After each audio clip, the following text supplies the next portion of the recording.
The phone rang at 9 o'clock in the morning while I was reaching behind my own back for the last button on my wedding dress. No one was there to fasten it. I told everyone I had it handled because telling people I had it handled was the only thing I knew how to do.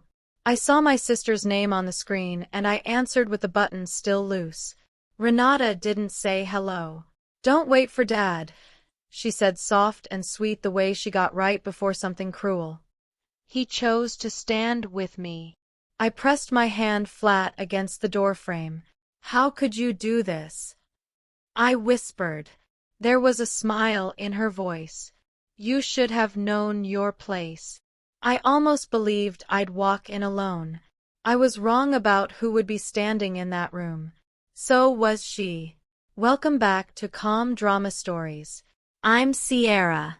I'm 33, and for 14 months I had quietly held my family together with both hands until the morning my sister told me to let go. I'm a home health nurse in a small Ohio town. The kind of person other people call when something breaks. This is the story of the wedding they were certain I would walk into alone. Drop a comment and be sure to subscribe. 14 months before that phone call, I sat on the floor of my mother's bedroom at 3 o'clock in the morning counting her breaths. The pancreatic cancer had moved fast. By the end, I was the only one who stayed the nights. Renata said she couldn't with the kids. Dad couldn't either, though he was right down the hall because watching Mom go was a thing he didn't have the spine for. So it was me. I learned the rhythm of her morphine, the angle of her pillows, the smell of the lavender sachet she kept tucked by her wrist because the hospital sheets frightened her. That lavender got into everything. My hair, my scrubs, the inside of my coat. When she died at dawn, I was the one who called the funeral home, and I was the one who told Dad, and I was the one who picked the hymns because nobody else could form a sentence. And somewhere in those gray weeks, without anybody deciding it out loud, I became the one who handled things. The bills, the paperwork, the phone calls. It felt like love, being needed that much. It took me a long time to understand they are not the same thing. You can be the most necessary person in a family and still be the one nobody saves a seat for. But I didn't know that yet. Back then, I thought if I just kept everything from falling, eventually somebody would notice the hands doing the holding. I kept my hands full, so I would never have to hold them out and ask. That was my mistake, and it took a wedding to show me. I thought being needed was the same as being loved. Daniel found me on a Tuesday at the medical supply counter, both of us reaching for the same box of gloves, and he apologized like he'd knocked over a lamp. We'd been together 2 years. He was a contractor, good with his hands and quiet with his words. And when I told him about my family, he never once said I should fix it. He just held the door and let me decide. 3 weeks before the wedding, I was at my kitchen table in town doing what I always did on Sunday nights. I opened my banking app. I confirmed the auto payment for the homeowner's insurance on the family homestead, the one Dad's pension stopped covering after Mom's medical bills ate the savings. I topped up the escrow shortfall for the property taxes, the way I had every quarter since the funeral. Then I logged into Dad's Medicare portal, fixed the supplemental form he'd filled out wrong again, and reordered his blood pressure prescription before it lapsed. None of it was dramatic. That was the point. The work that holds a family up is never the work anybody photographs. My phone buzzed while I was finishing. A text from Dad, short and careful, the way he got when Renata had been talking to him. "Honey, about walking you down the aisle, let's talk later." Later. He'd been saying later for a week. I set the phone face down and pressed my thumb against the worry between my eyebrows. Daniel looked up from the couch. "He'll come around," he said. I wanted to believe him, but I'd watched my father avoid hard rooms his whole life, and a wedding is the hardest room there is. I should have heard the warning in that word. Later. Renata showed up at my house that Thursday, which meant she needed something. She came in without knocking, 2 kids and a diaper bag, and that bright, tired energy she'd carried since the divorce. Cole was 11 and stared at his shoes. Lily was 7 and hugged my leg. My sister had been drowning for 2 years. The marriage gone, the rent always 1 week ahead of her, the second job that never quite covered it. I'd co-signed her apartment lease so she'd have somewhere to put the kids. I never brought it up. She brought it up constantly, in that way people do when a kindness sits in them like a splinter. I hate to ask, she said, which is how every ask started. She needed $400 for Cole's braces consult. I wrote the check. She tucked it away, and then casually, while pouring herself coffee in my kitchen, she said the thing she'd really come to say. You know you make everything about you. Mom's last months, now this wedding. I held very still. I take care of things, Renata. That's not the same. She smiled at me over the mug. Dad needs his grandkids right now. You'd understand if you had any. There it was. The lever. She controlled when Dad saw Cole and Lily. She'd figured out it was the one thing he couldn't survive, losing 14 months into being a widower in a too-quiet house. And she had her hand on it. She kissed my cheek, gathered the kids, and left me holding a $400 check stub and the first cold understanding of what was coming. She'd found the one string Dad couldn't bear to have cut, and she was already pulling it. I didn't sit on it. That's the part people never believe. I drove the 20 minutes out to the homestead on Route 9 that same evening because I have never been the kind of woman who waits to be rescued from a problem I can see coming. The gravel crunched under my tires in the dark. That sound I'd known my whole life. And Dad's porch light was the only one on for a mile. I found him at the kitchen table with the TV murmuring and a plate he hadn't touched. Dad, I said, I want to talk about the wedding. Plainly. He wouldn't look up from the placemat. It's getting complicated, honey. It's not complicated. You're my father. You walk me down the aisle. He turned his coffee cup in a slow circle. Your sister feels like the family's splitting. She says if I make a fuss, she'll keep the kids home for a while. There it was again. Out loud this time. I kept my voice level, the way I do with frightened patients. Then let's all sit down. You, me, Renata. Get it in the open. He shook his head before I finished. I can't push her, Sierra. I'll lose them.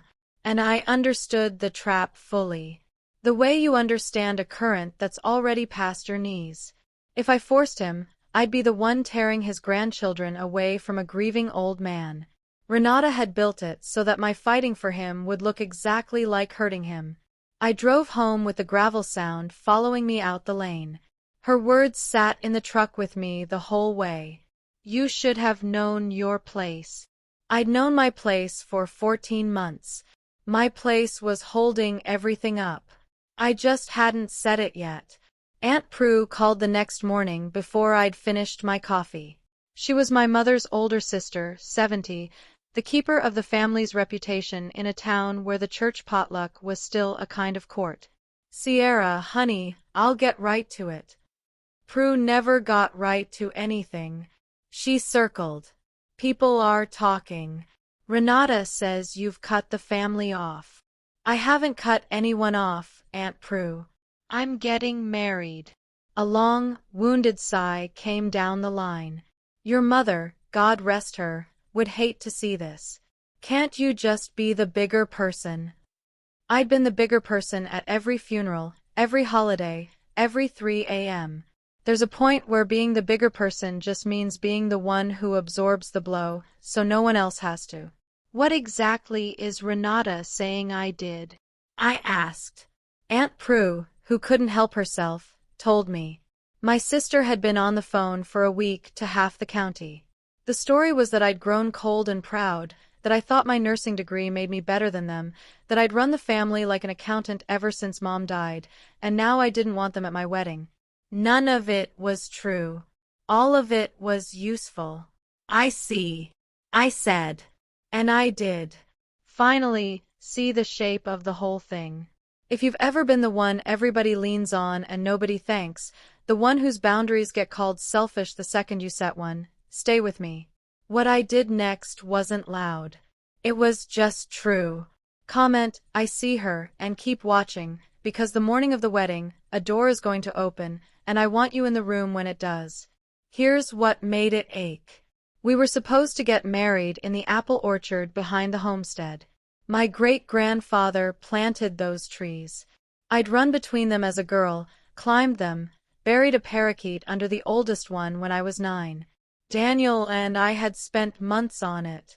String lights between the branches, hay bales hauled in, my mother's recipe for cider on warming plates. For the first time in my life, I was going to be the person standing in the center of that family land, the one the day was about. Not the nurse, not the handler, not the one clearing plates while everyone else laughed. Just the bride. I'd let myself want it more than I'd wanted anything in years. Renata knew that. Of course she knew. We'd grown up in the same house. She knew exactly which want would cost me the most to lose. She started circling it on the phone with Prue, dropping it into family conversation like a seed. Funny how Sierra just assumed she could have the orchard. It's family land, isn't it? Not hers. I told myself it was nothing. The orchard had been promised. Dad had said yes months ago, back when he could still say yes to me. But a promise from a man who can't survive losing his grandchildren is not a promise. It's a hope wearing a promise's coat. I lay awake that night running the cost of moving a wedding 3 weeks out and told myself I was being paranoid.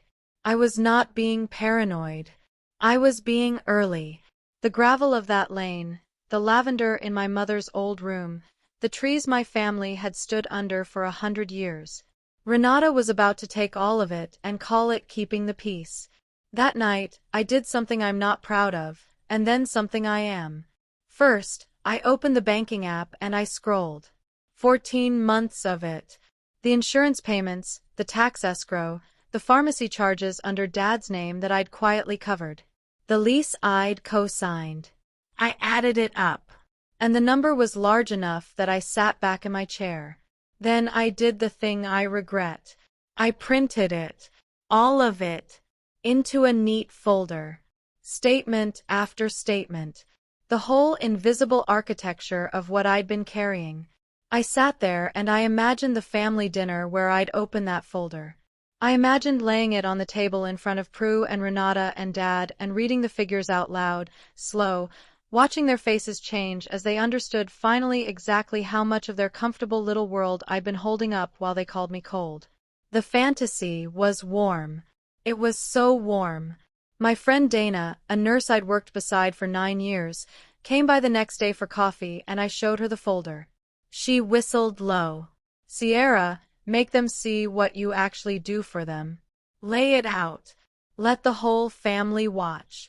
And I wanted to. God, I wanted to. There's a special hunger in being unseen for that long. A hunger to finally make people look. I held the folder in my lap that whole evening like it was a weapon I'd been issued.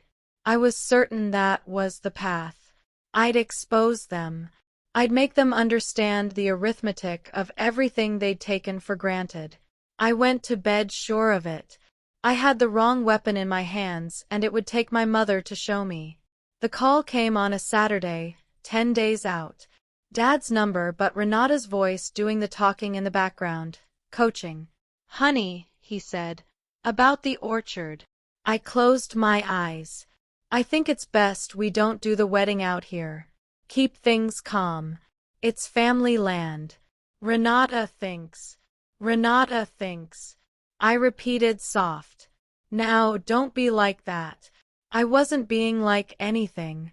I was standing in my kitchen in town, 10 days from my wedding, listening to my father give away the one place that was supposed to be mine because giving it away was easier than holding a boundary. I heard the homestead screen door bang on his end. I heard, faintly, the gravel of the lane. A car pulling in. Renata's. Come to make sure he finished the job. He didn't even get out of the chair to tell me. He did it over the phone with my sister parked in the driveway like a foreman. Okay, Dad. I said. Okay. And I hung up before my voice could do anything I'd regret. I stood there a long time. The orchard was gone. 100 years of my family's trees, the cider on the warming plates, the spot under the oldest tree. Gone. 10 days out to keep a peace that was never mine to keep. I should have felt nothing but rage. Mostly, what I felt was the strange, vertiginous lightness of a thing breaking that you'd been bracing for so long your arms had forgotten any other position. I'd been thrown out of my own family's land. And I was still, that very night, scheduled to auto-pay the insurance that kept its roof from leaking. The absurdity of that didn't escape me. It would matter later more than I knew. Daniel found me sitting on the kitchen floor with my back against the cabinets, which is not where I usually keep my feelings. He didn't ask what was wrong.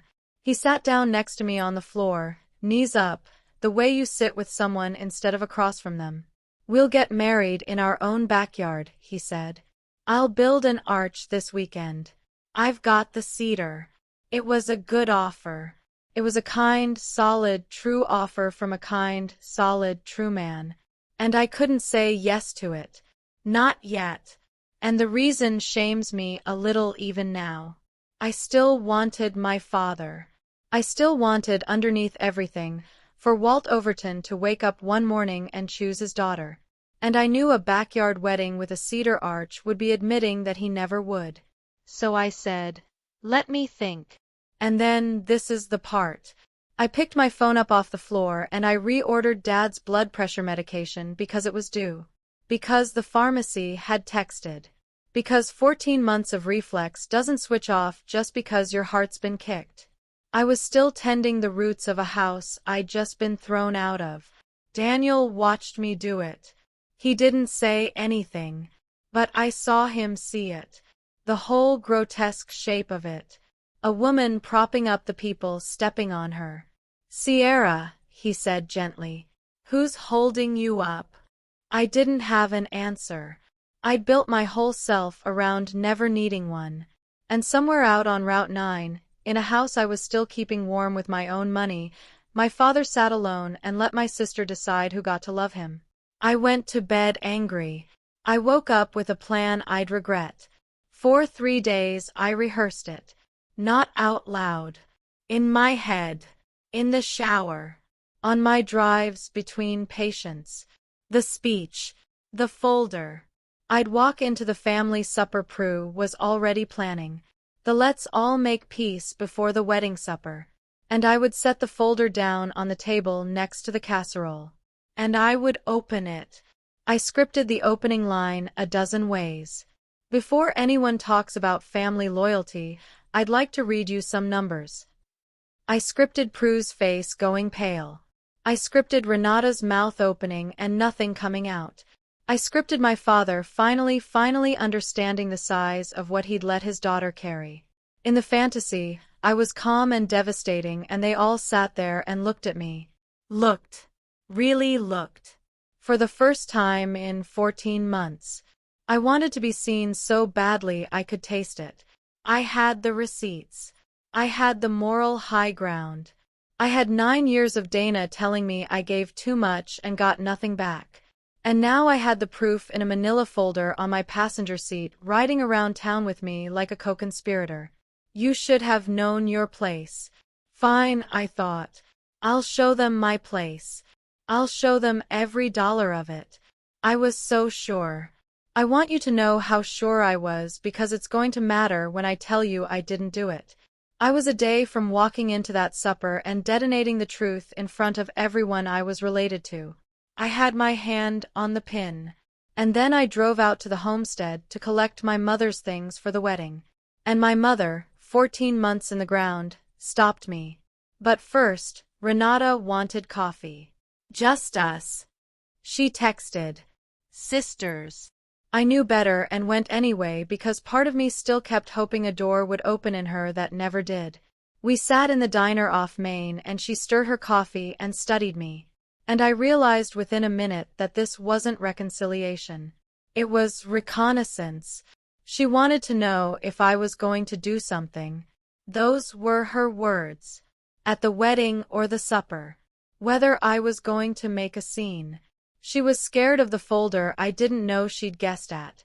I just don't want Dad put in the middle, she said. He's fragile. You put him in the middle, Renata. She laughed short. You really think you're the good one? Then she said the thing I've turned over 100 times since. Mom always loved you more. You got the soft version of her. I got the one who was disappointed. I sat there stunned because it was the exact inverse of the truth. I was the one who'd cleaned my mother and counted her breaths and chosen the hymns. I was the one holding the family up with both hands while my sister told the whole county I was cold. And inside her, somehow, lived a completely sincere story where she was the overlooked one and I was the favorite reclaiming a throne. Her cruelty wasn't strategy. It was a wound she genuinely believed in. That didn't excuse a single thing she'd done, but it told me something useful. She was never going to see the version of me that was true, no matter how many numbers I read aloud. You cannot fact-check a person out of a story they need to survive.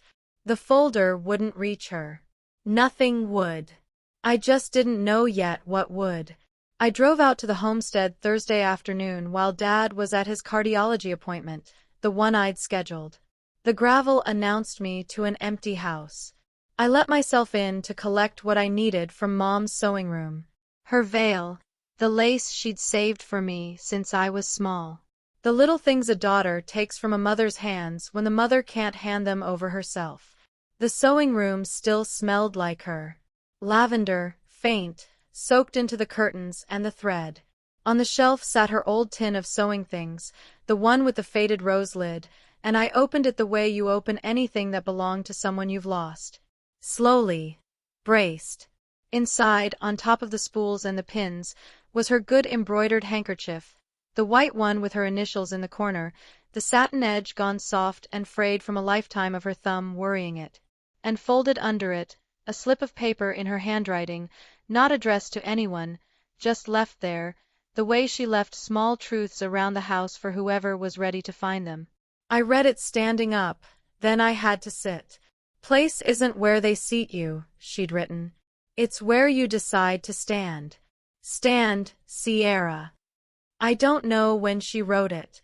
Near the end, I think, when she'd watched the family already starting to arrange me into the corner I'd occupy.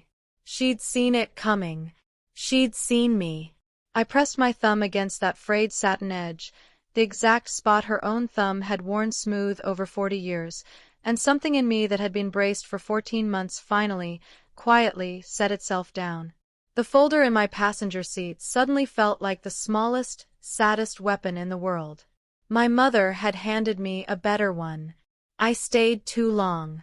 I was still sitting in the sewing room when I heard the gravel. Dad's truck, back early. I should have called out. I didn't. I sat very still in my mother's chair and listened to my father move through the house thinking he was alone. He went to the hall closet. I heard the door, and then a long silence, and then a sound I'd never heard him make. He'd taken out my mother's winter coat, the gray wool one she'd worn for 30 winters, and he was holding it. I could tell by the muffled way his voice came. He was talking to it, low. I don't have it in me, he said. 2 fights. I can't. A pause. She's strong, Maggie. Sierra's the strong one. She'll be all right. That's the part that gutted me. Not the cowardice, the math of it. He'd looked at his 2 daughters and decided that because I could survive being abandoned, I was the acceptable one to abandon. My strength had become the reason I got nothing. I sat in the dark and understood my father completely. And I did not forgive him. And both of those things were true at once. He was a frightened old man drowning in grief, clinging to the one thread he had left. And he was also a man choosing right then to let his daughter walk into her wedding alone because it was easier than holding a hard line. Human and unforgivable. I waited until he shuffled to the kitchen. And then I slipped out the front. The gravel gave me away on the lane. And through the window I saw him look up. Just for a second. and then look back down at the coat in his hands. He couldn't even hold my eyes across a driveway.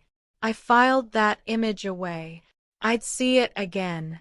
I went to Miriam's that evening because I didn't know where else to take the thing my mother had started in me. Miriam Vance taught my 5th grade class 30 years ago and never quite stopped teaching me. She's 71 now, sharp as a tack with a kitchen that always smells like bread. I'd kept up with her my whole life. She was the first adult who ever told me I had worth on a day I'd been useless. When I'd failed a spelling test and cried. And she'd crouched down and said something I've carried ever since. I sat at her table and told her all of it. The orchard, the folder, my father and the coat, the note in my mother's tin. She listened the way good teachers listen without rushing to fix. Then she reached across and put her old hand over mine. "Let me ask you something," she said. "This folder. Who's it for?" "For them. To make them see." "No," she said, gentle but certain. "It's for you. You want them to hand you your worth. Sierra. They don't have it. They never did." I started to argue and stopped. "Then what do I do?" She smiled at me, the same smile from 30 years ago. "You stop waiting at a door that won't open and you notice who's already standing in the room." She squeezed my hand. "You don't walk in alone, honey. You walk in with whoever already showed up." I sat with that. Whoever already showed up. Not whoever I could force to show up. Not whoever owed me. Whoever was already there and had been all along while I'd been staring so hard at the people who weren't. I drove home that night with the folders still on the seat, but I'd stopped thinking of it as a weapon. I had a different idea forming. A better one. The next morning, Tom Brandt called. I'd nursed his mother, Eunice, through her last 3 months the winter before. Sat with her, managed her pain, was holding her hand at the end while Tom drove in from 2 counties over. Families don't forget the person who carries their mother gently out of the world. Tom called to thank me, awkward and warm, because it was near the anniversary and he'd been thinking of her. We talked a while and he asked how I was, and because I was tired and the wound was fresh, I told him more than I meant to about the orchard, about needing a new place 10 days out. He went quiet. Then he said, "Sierra, our barn, the old timber one we restored after Mom passed, it's just sitting there." I started to say I couldn't possibly. "You carried our mother out of this world," he said, and his voice cracked on it. "Let us carry your day, please. It'd mean something to us." I sat down on my front step. "The thing I want you to understand is that this was not a gift falling out of the sky. This was a harvest. 3 months of cold drives and night shifts and a dying woman's hand in mine. That's what was coming back to me now in the shape of a restored timber barn with string lights and room for everyone who mattered. You reap what you plant, and I'd been planting kindness in this town for 9 years without ever once expecting the field to feed me back. I told Tom I'd think about it because I still couldn't quite believe a door would open that I hadn't pried open myself. But it had. And another idea, the real one, was clicking quietly into place behind it. The peacemaking supper happened that Sunday at Prue's and I went, folder on the passenger seat, still half convinced I'd use it. The whole family was there, Renata and the kids, Dad silent at the end of the table, Prue orchestrating casseroles and tension. I felt the folder out in the truck like a held breath. Prue started in before the plates were down. "Now, we're all family and family forgives.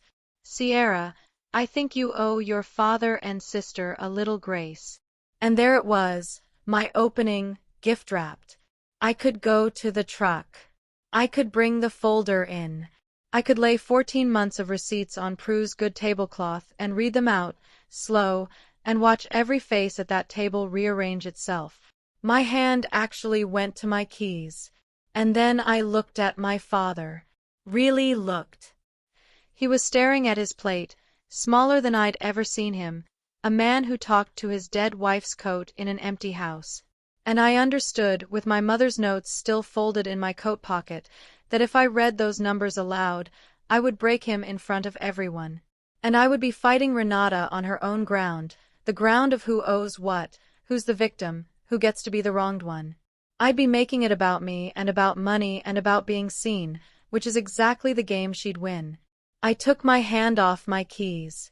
"You're right, Aunt Prue," I said, calm as still water. "Family forgives. I forgive all of you."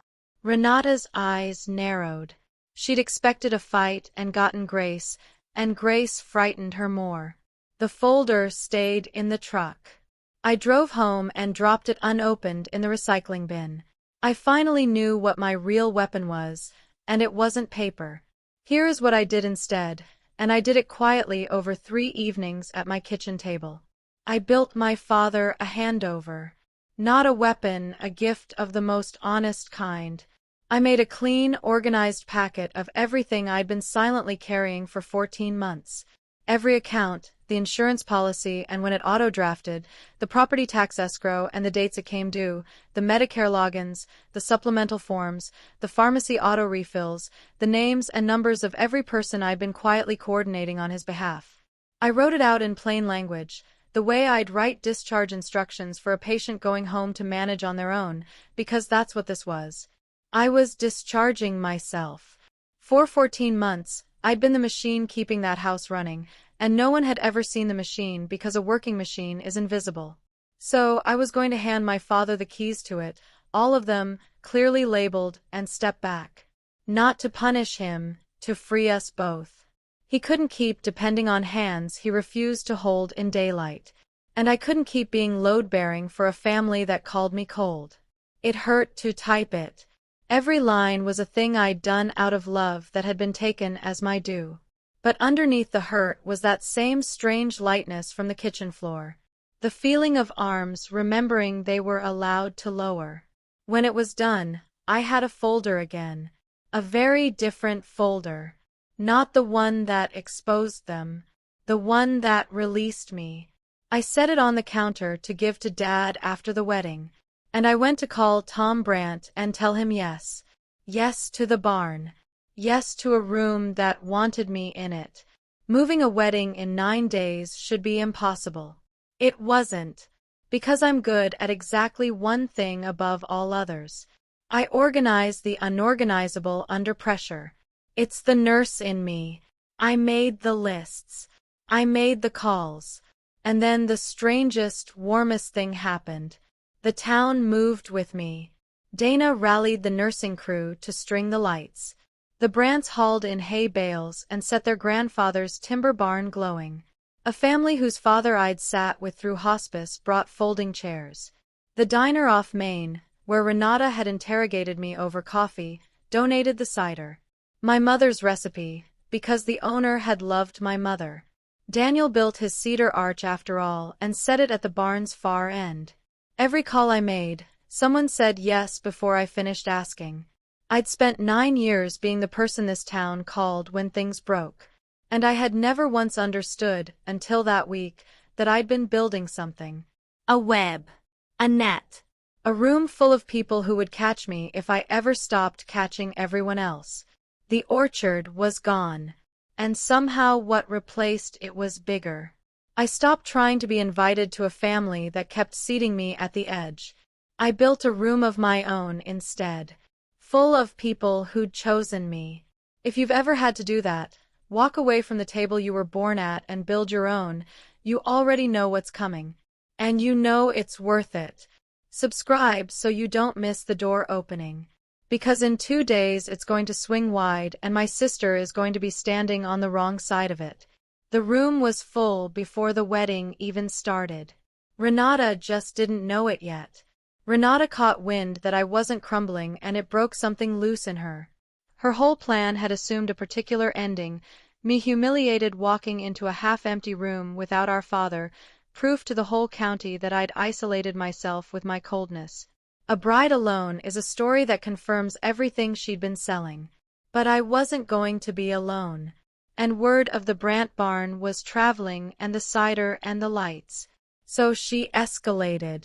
She called the cousins and said I'd snubbed the family by moving the wedding to strangers. She told Prue I hadn't invited real family. She posted something vague and wounded online about people who forget where they came from. Each move was meant to rebuild the story of Sierra the Cold One.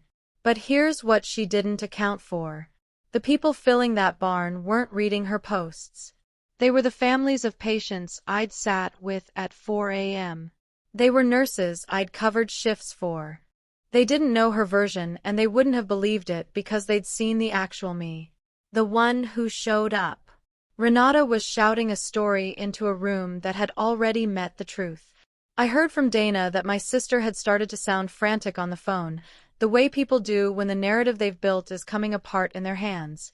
Walt was caught dead center, pulled between the daughter screaming the loudest and the slow, sick realization that maybe the quiet one had been the one telling the truth all along. I didn't gloat. I just kept stringing lights. The wedding was tomorrow, and for the first time in 14 months I wasn't bracing for a blow. I was getting ready to be happy. Renata could feel it slipping, so she made one last call the night before to me. Renata's last call the night before was the one that became the morning's. But before she called, I'd already done the quiet thing. That evening at my kitchen table, I opened the banking app one final time as the family's invisible machine. I turned off the auto payment for the homestead insurance. I canceled the tax escrow draft. I logged the formal notice to remove myself as co-signer on Renata's lease, effective at its renewal, which was within my rights and timed so no one was stranded mid-month. I wasn't cutting anyone off cruelly. I was handing the controls back to the people who'd insisted I had no place at the wheel. Then I emailed the handover packet to my father. I attached one short line at the top, and I kept it calm, the way I keep everything calm. Dad, here's everything I've been handling for the house and for you. It's all yours now, clearly labeled. You have everything you need to stand on your own. So do I. I love you, Sierra. I hit send, and I sat in the quiet of my own small kitchen in town, 20 minutes from the homestead I'd kept warm with my own money for over a year, and I felt the strangest peace. You should have known your place. I did. Finally. My place had been the foundation under all of them. And I just stepped off it, on purpose, in daylight. The house wouldn't fall tomorrow, but the people inside it were about to feel, for the first time, the full weight of what they'd been standing on. My phone lit up. Renata's name. I let it ring out. Whatever she had to say, she could say it in the morning. And she did. 9 o'clock. The last button. The soft, cruel voice. You already know how that went. So let me open the door. The Brant barn glowed like something out of my mother's stories. It was a gold October afternoon. The timber walls warm with string lights, hay bales softened with quilts, my mother's cider steaming on the warming plates the diner had sent. I stood in the little side room they'd given me to dress in, and I finally reached behind my back and did up that last button myself. The one no one had been there to fasten at 9 o'clock that morning. I'd managed it alone all day. I could manage it alone now. But alone, it turned out, was not the same as lonely. My mother's embroidered handkerchief was wound around the stems of my bouquet, the white linen against the wildflowers, and my thumb found the frayed satin edge and worried it the way she always had. The lavender of her, faint, rose up from the linen and steadied me. Place isn't where they seat you. It's where you decide to stand. Stand. Sierra. Through the wall I could hear them. Not a half-empty room, not the humiliated silence my sister had designed. I heard a barn full of voices, laughter, the scrape of chairs, the particular hum of 100 people who'd driven out of their way to be somewhere on purpose. Dana stuck her head in. You ready? It's packed out there. Standing room. My eyes stung. Who came? Everybody, she said, like it was obvious. Everybody you ever showed up for. They all showed up back. I picked up my bouquet, Clear's throat, the handkerchief, the lavender, the worn satin edge under my thumb. I walked to the doorway that opened onto the main floor of the barn, and someone gave the signal, and the doors swung open. And there it was. The room I'd been told I'd walk into alone. It was the fullest room I had ever seen. Not one empty chair. 100 faces turning toward me. Every one of them glad. The lie that I'd been abandoned died right there. With no speech at all. Just a door opening on the truth. Miriam was waiting just inside the doors in her good blue dress, and she held out her arm to me. 71 years old, the first adult who ever told me I had worth. Standing in for every person who was supposed to and didn't. "You don't walk in alone," she murmured as I took her arm. "You never did." We started down the aisle between all those glad faces. Slow. The way you savor a thing you waited your whole life for. And that's when the barn doors at the far back opened a second time. Renata stood there, framed in the October light, and I watched her face do something I'll remember as long as I live. She'd come to witness, I think, the humiliation she'd built, to see her cold sister walk into an empty room. Instead, she found the room packed wall to wall. The cider steaming, the lights gold, a beloved teacher on my arm, and not one trace of the abandonment she'd promised the whole county. Her eyes went wide. Her mouth opened. Nothing came out. And behind her, half a step back, hesitating at the threshold like a man at the edge of cold water, was my father.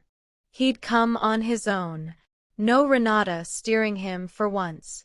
She was as shocked to see him there as I was.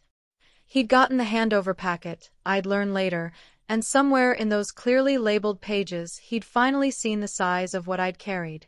And something in him had moved. He stepped just inside the door. And then he couldn't lift his head. My father stood in the back of that glowing barn and stared at the floorboards, unable to meet the eyes of the daughter he'd let go. Renata found her voice then, too loud for the room, the way the losing side always gets loud. "Sierra, this is ridiculous. You should have known your place." And the whole barn went quiet. And I stopped. Miriam's arm still in mine, and I looked at my sister across all those silent watching faces. I didn't raise my voice. I didn't need to. "I finally do, Renata," I said, calm as my mother's hand. "My place was holding all of you up. I just set it down." There was no folder, no numbers read aloud, no receipts on a tablecloth, no inventory of everything I'd paid. I'd left that weapon in the recycling where it belonged. The payoff didn't need it. The truth was already standing in the room in the shape of 100 people who came and who finally understood why that mattered. Renata's "you should have known your place" hung in the silence, and the silence answered it better than I ever could. Because everyone in that barn could see, plainly, whose place this was. It was mine. I'd built it. My father lifted his head, finally, an inch, and his eyes were wet. And when he spoke, it was barely loud enough to carry. "I read what you sent," he said. "I didn't know." "Sierra," I didn't know how much his voice gave out. He didn't finish. He didn't have to. The man who couldn't hold my eyes across a gravel driveway was standing alone now, truly alone. Because for the first time in 14 months, there was no one quietly holding him up from the shadows. He felt the full weight of the foundation the moment it stopped carrying him. And Renata felt it, too. I watched it cross her face. The dawning understanding that she'd spent weeks fighting me for control of a man whose stability had never been hers to give or take. It had been mine. She'd told me to know my place. And in doing so, she'd shoved the one person out of it who kept the whole structure standing. They did it to themselves. Every bit of it. I felt no triumph, only a clean and quiet sorrow. And underneath that, something steady. Miriam patted my hand on her arm. "Shall we?" she said softly. And we did. We turned away from the door, away from my frozen sister and my crumpled father. And we walked the rest of the aisle through 100 people who were exactly where they wanted to be. toward Daniel and his cedar arch, and not one part of me looked back. Daniel was waiting under the cedar arch he'd built with his own hands, and when Miriam placed my hand in his, the whole barn exhaled into applause. We said our vows in a room that smelled of cider and hay and, faintly, lavender.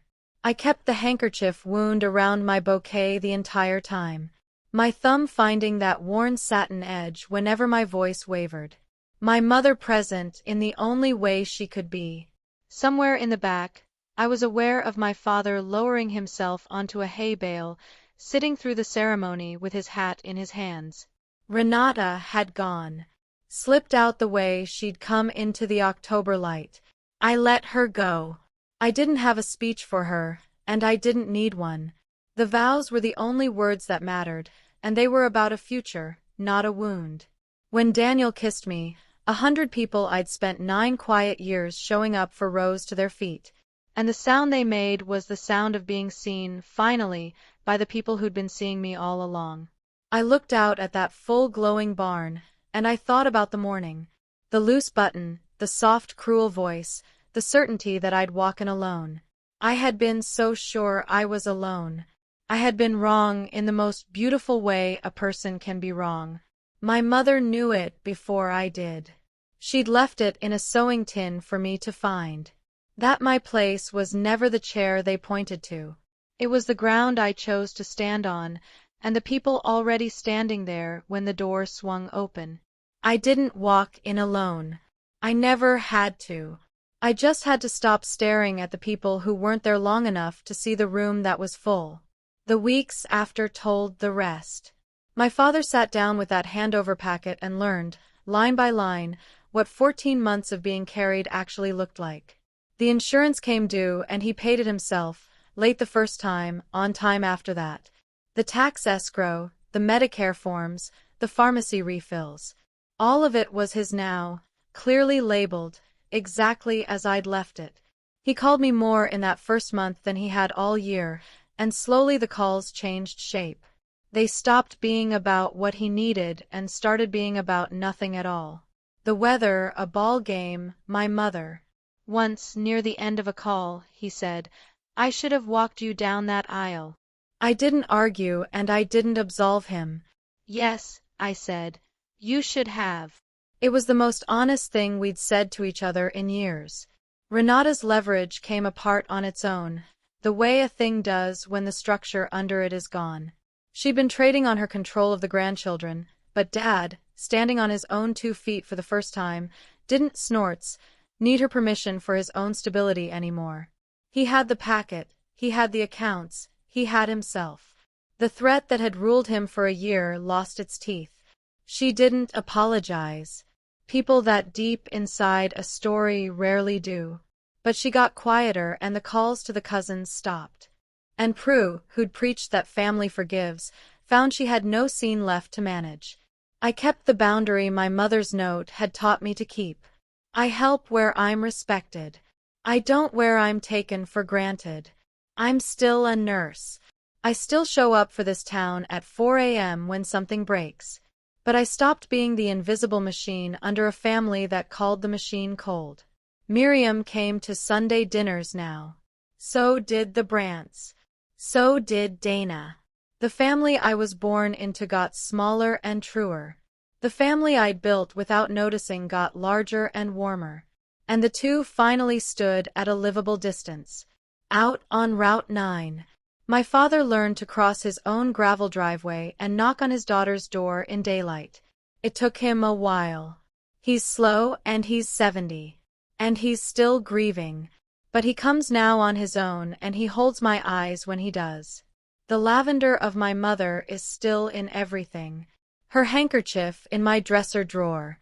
The satin edge a little more worn now from my thumb instead of hers. I take it out sometimes and read the note again. Place isn't where they seat you. It's where you decide to stand. I stand now. In a room I built with people who chose me. And I have never once had to ask them to. If you take one thing from my story, let it be this. Your place was never the chair they pointed you to. It's the ground you choose to stand on and the people who are already standing there when the door finally swings open. The loose button no one fastened. The gravel my father couldn't cross. The door that swung open on a room that was already full. If you've ever been the one holding it all up while they told you to know your place, set it down. And look around at who's been standing beside you the whole time. Share this with the women in your life who needs to hear it. Comment below and subscribe to Calm Drama Stories for the next one.